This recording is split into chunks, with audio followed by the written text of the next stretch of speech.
ఓం మహాగణాధిపతయే నమః. ఓం గురుభ్యో నమః. ఓం శ్రీమాత్రే నమః.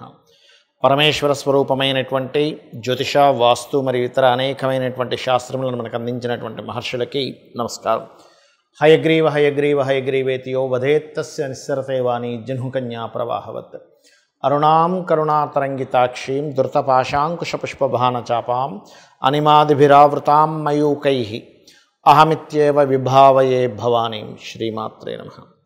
ప్రేక్షకులకి ఆ లలితాంబిక అమ్మవారి యొక్క అనుగ్రహం పరిపూర్ణంగా కలగాలని మనస్ఫూర్తిగా కోరుకుంటూ మనం ఈరోజు చెప్పుకోబోయేటువంటి టాపిక్ ఏమిటి అంటే, అసలు ధన సంబంధించిన సమస్య ఎందుకు వస్తుంది, బ్యాంక్ బ్యాలెన్స్ ఎందుకు ఉండదు, నిలువధనం ఎందుకు ఉండదు, 4 రూపాయల జేబులో ఎప్పుడు ఉండకపోవడానికి కారణం ఏంటి, డబ్బులకి ఎందుకు ఇబ్బంది పడుతూ ఉంటాం, ఒక్కొక్క లగ్నం నుంచి, లగ్నం తెలియని వారి రాశి నుంచి నేను చెప్పేటువంటిది పాటించినట్లయితే ఖచ్చితంగా బాగుంటుంది. అదేవిధంగా మరి date of birth, time of birth కూడా లేని వారు చేసుకోవాల్సినటువంటి ముఖ్యమైనటువంటి పరిహారాలు ఏమిటి, మంత్రం ఏమిటి అనేటువంటిది స్పష్టంగా చెప్తాను.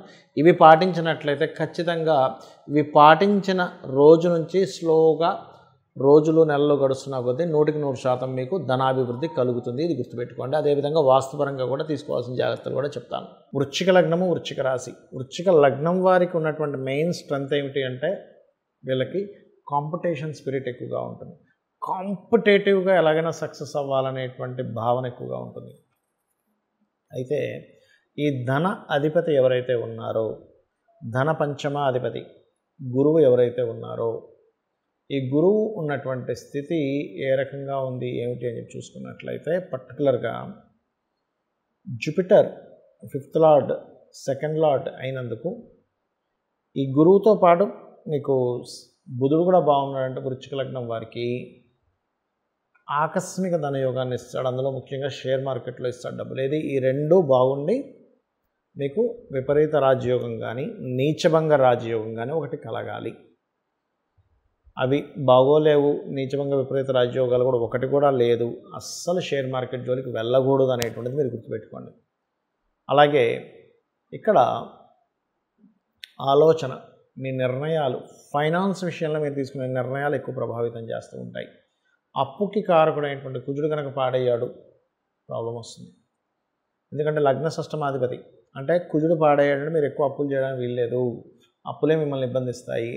భాగ్యాధిపతి అయినటువంటి చంద్రుడు ఎవరైతే ఉన్నారో, ఈ చంద్రగ్రహం మీకు మీ జన్మజాతకంలో మీ ధనానికి ఉండే స్ట్రెంగ్త్ని చెప్తుంది.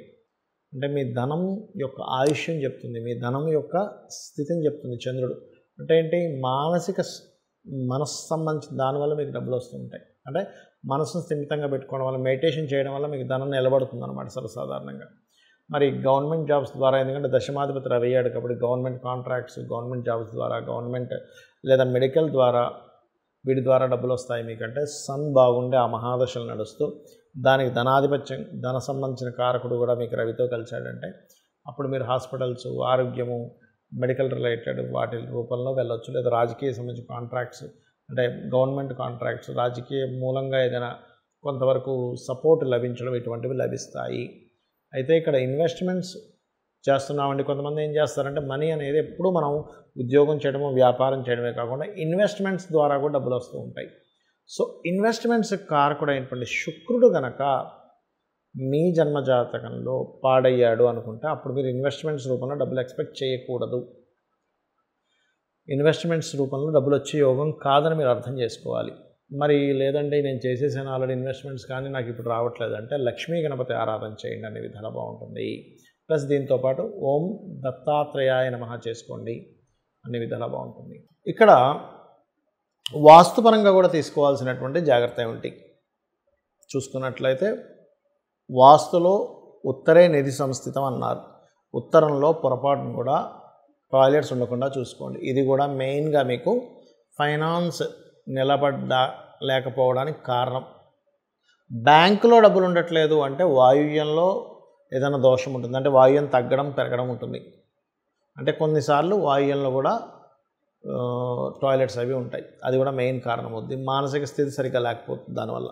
ఇక మనీయే ప్రొడ్యూస్ అవ్వటం లేదండి. అసలు ఉత్తరమేమో అవకాశాలు రావట్లేదు, వాయువేమో బ్యాంక్ బ్యాలెన్స్ ఉండట్లేదు, అసలు మనీ ప్రొడ్యూసే అవ్వట్లేదు. ఆగ్నేయంలో చాలామంది టాయిలెట్స్ పెట్టడం వల్ల కూడా జరుగుతూ ఉంటుంది. స్త్రీ మూలకంగా ఇబ్బంది కూడా వస్తూ ఉంటుంది. అదేవిధంగా తెలియకుండా ఇంట్లో దక్షిణ నైరుతిలో బీరువా పెట్టి అక్కడ మీరు ధనం పెడుతుంటారు. అది వేస్టేజ్ జోన్, దానివల్ల వేస్టేజ్ అవుతూ ఉంటుంది. పడమర వాయువ్యంలో కూడా తెలియకుండా మనీ పెడతారు, దానివల్ల కూడా మీకు మనీ మీద అంటే ఎంతసేపు పోవడమే బాధ అనేటువంటిది జరుగుతుంది. సో వాస్తుపరంగా ఈ జాగ్రత్తలు తీసుకోవాలి.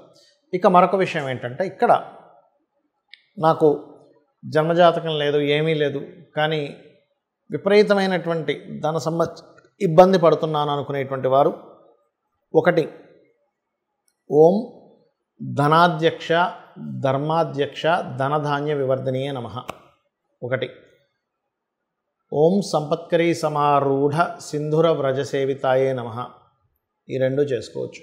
అలా కాదు, ఫైనాన్స్ వల్లే నాకు గొడవలు ఎక్కువగా అవుతున్నాయి, ఆ గొడవలు తగ్గాలి, ఫైనాన్స్ రావాలి. కొంతమంది చూడండి, డబ్బులు ఎవరికో ఇచ్చారు, వాళ్ళ వల్లే బాగా గొడవలు అవుతూ ఉంటాయి. అలాంటప్పుడు 2 మంత్రాలు చేసుకోవాలి. అదేమిటి అంటే, ఓం నవవిద్రుమ బింబశ్రీ న్యక్కారి రతనచ్చదాయే నమః, గుర్తుపెట్టుకోండి. అదేవిధంగా ఓం అపర్ణాయే నమః చేసుకుంటే అప్పులు కూడా తగ్గుతాయి. అయితే మనకి చూడండి, కొన్ని మనకి వీడియోలో చెప్తూ ఉంటారు, చాగంటి వారు కానీ సామవేదం వారు కానీ మనకు వీడియోలో వస్తుంటాయి, లక్ష్మీ స్థానాలు ఇవి లక్ష్మీ స్థానాలు. అవేమిటి అసలు? ఆ లక్ష్మీ స్థానాలు అయితే వాటిని ఏం చేసుకోవాలో చెప్తాను నేను మీకు. ఫస్ట్ ఒకటి ఆవు వెనుక భాగము అంటూ ఉంటారు. అంటే ఆవు వెనక భాగం అంటే ఏం చేయాలండి? లక్ష్మీ స్థానం అంటే ఆవు వెనక భాగాన్ని దండం పెట్టుకోవాలి, నమస్కరించుకోవాలి. ఇలాగా ముందు భాగాన్ని నమస్కరించుకోకూడదు, ఆవు వెనక భాగాన్ని నమస్కరించుకుంటే లక్ష్మీ అభివృద్ధి వస్తుంది. ఎందుకు అంటే, గోవు దగ్గరికి లక్ష్మీదేవి వెళ్ళినప్పుడు గోవు ఇచ్చినటువంటి స్థానం అది, అందుకే ఆవు వెనక భాగంలో లక్ష్మీ స్థానము, ఆవు యొక్క మయంలో కూడా లక్ష్మి ఉంటుంది అంటారు. రైట్. ఇక రెండవది ఏంటి? ఏనుగు కుంభస్థలము అంటూ ఉంటారు. ఏనుగు కుంభస్థలంలో ఉంటే ఏమిటండి అంటే, ఏనుగు కుంభస్థలాన్ని కూడా దండం పెట్టుకోవాలి, అది లక్ష్మీ స్థానం. అంటే ఏమిటి? ఇవన్నీ ఇంద్రుడికి సంబంధించినటువంటిది. ఇంద్రుడు ఏనుగు ఐరావతం అంటారు, మీకు తెలుసు కదా, అందుకే ఇంద్రుడు ఐరావతం మీద తిరగడం అది జరుగుతూ ఉంటుంది.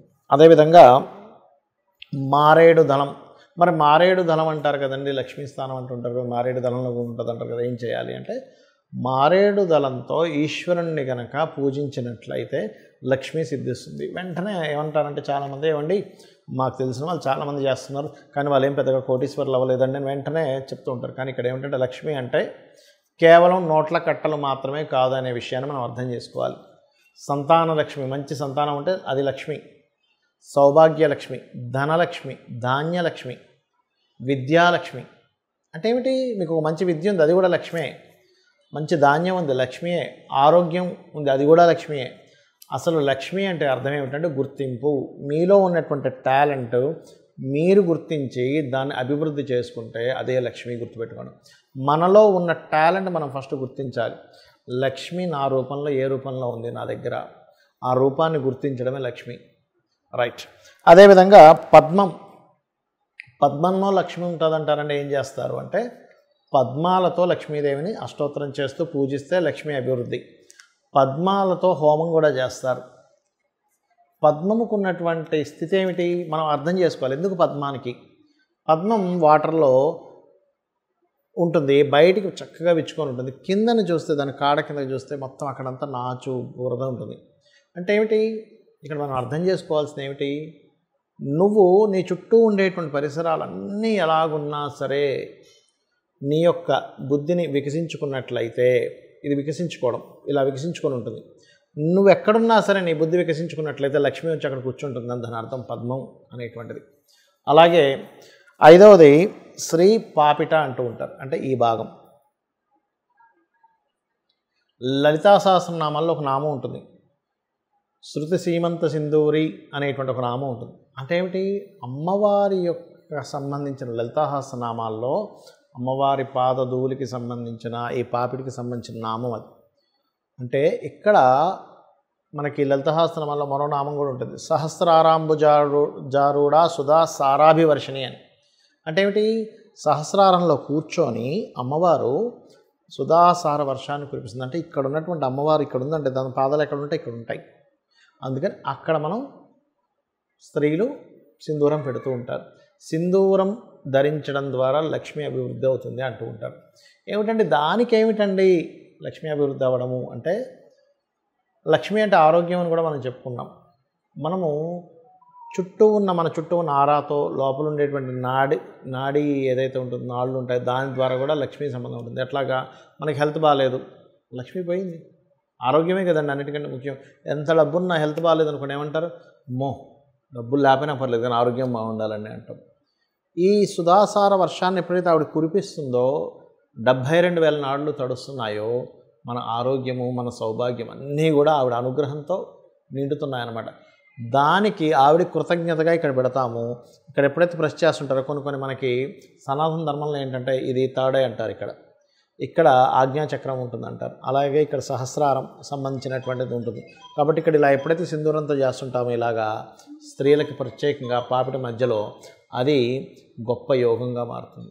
అదే కాకుండా భర్త ఆయుష్ని పెంచుతూ ఉంటుందని చెప్తూ ఉంటారు. భర్త కూడా లక్ష్మీ కదండి, వాళ్ళకి భార్యకి భర్త లక్ష్మి, భర్తకి భార్య లక్ష్మీ స్వరూపము. అంటే లక్ష్మి అంటే ఇక్కడ కేవలం డబ్బులో ఒక స్త్రీమూర్తిలో చూడడం కాదు, క్షేమం కలిగించేది, గుర్తింపునిచ్చేది లక్ష్మి అని అర్థం. ఒక గుర్తింపు స్త్రీకి కానీ పురుషుడికి కానీ వాళ్ళ పార్ట్నర్ ఒక గుర్తింపు. ఈ రకంగా ఇవి చేసుకుంటూ నేను చెప్పినటువంటిది ఒక్కొక్క లగ్నానికి ఏదైతే చెప్పానో ఇవి చేస్తూ మీరు లక్ష్మీ అనుగ్రహం పరిపూర్ణంగా పొందాలని మనస్ఫూర్తిగా కోరుకుంటూ శ్రీమాత్రే నమః.